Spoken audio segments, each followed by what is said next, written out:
आमदार सुपुत्र कृणाल गायकवाड यांनी बोगस वोटरला पळून जाण्यामध्ये या ठिकाणी मदत केली। पण आमदार संजय गायकवाड यांचे सुपुत्र प्रभाग क्रमांक 6 चे उमेदवार आणि त्यांच्या सुविद्य पत्नी नगराध्यक्ष पदाच्या उमेदवार असताना यांच्या गुंडशाहीचा गुंडाराजचा जो कळस आहे तो आज मतदानाच्या दिवशी संपूर्ण बुलढाणेकरांना या ठिकाणी पाहायला मिळाला।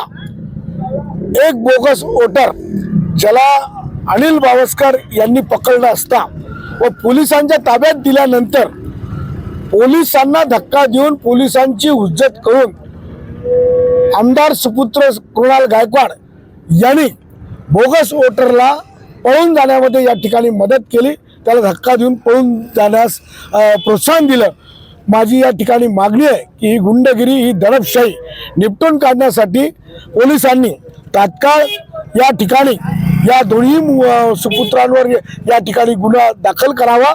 ज्यांनी ज्यांनी कायद्याचं उल्लंघन केलं आणि शासकीय कामात अडथळा आणला, सरकारी कामात अडथळा आणणे आणि बोगस वोटरला पळून लावण्यास मदत करणे, लोकशाहीचा खून करणे, ही दडपशाही गुंडशाही जी आज दाखवली याबद्दल पोलिसांनी तात्काळ त्यांच्यावर कारवाई करून त्यांना अटक करावी।